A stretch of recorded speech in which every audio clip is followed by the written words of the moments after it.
Well, Metro actually got started the very first port of the early 80s, I think 1982.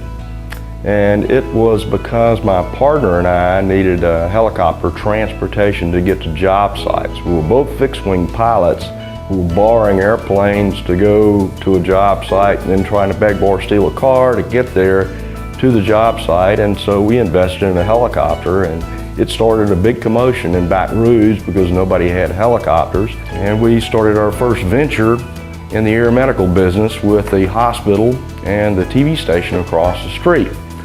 Literally, the helicopter would go out with a cameraman and a nurse. The cameraman would film what was going on at the scene of the accident. He had to be left there because the patient took his place in the helicopter, and then the helicopter would fly back with the patient and the nurse. The pilot would take the can of film across the street to the to the TV station, and the nurse would take the patient to the hospital. He asked me if I was interested in a job, and unfortunately, with the company that my friend hired me at, that company was bouncing paychecks rather regularly.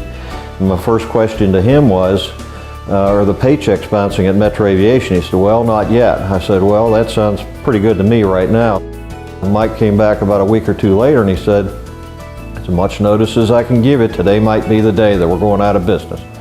And after 31 years, he has not relieved that burden from my shoulders. So we still work under that relationship that today might be the day.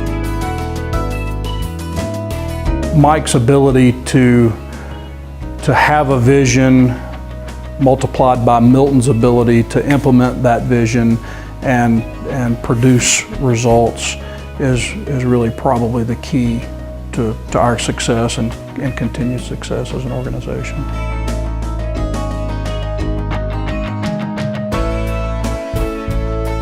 I've tried to instill upon all of our employees that the customer is always right, with one exception, and that comes down to the safety of operation of the aircraft. Pilot has to have the last word on that end.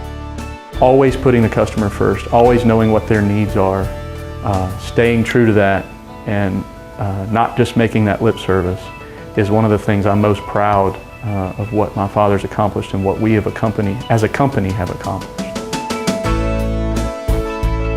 He trusts us implicitly to ask for and go out and procure the things that we need to do our job, and to do that job, to have that kind of respect for us and our opinion is something that only he can manage and he can be responsible for. Mike really has a knack of motivating people, empowering people to accomplish things, and Mike doesn't take no for an answer.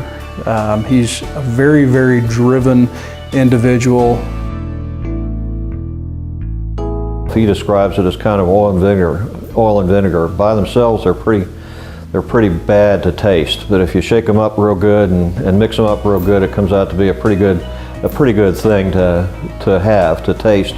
So I think the values, again, the things that he brings to us and the values that he has get mixed up with not only myself but some of the other managers, and we make a pretty good main course.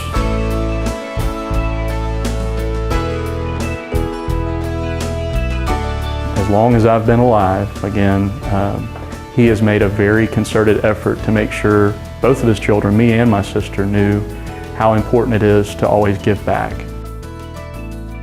Well, I think he's willing to open the doors of the business to invite and show the people in the community what we do here.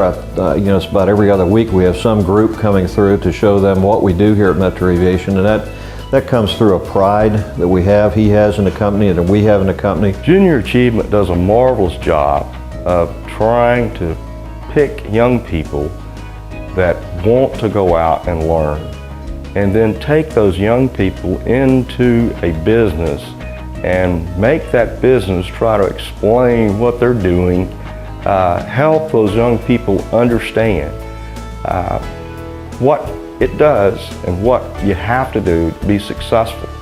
And that's something that I don't think any other organization does with young people. I never see Mike retiring. I never see him walking away from from Metro Aviation. It's something that he built. It's something that has been his lifelong project, and I think for sure Mike will continue to put deals together. He'll continue to work really hard to make our customers happy. You know, obviously Mike is going to pass this business down to his son, and we're working hard to make sure that he and his family and the people that come beyond that prosper in Metro Aviation. I also take a lot of pride in what my father's done, and he started this company from nothing, and wanted to see that succeed and prosper and always stay within the family we've built. Of course, that family's grown now. It's over 700 people, but we're just as close to each other as we were back when there were 2 people.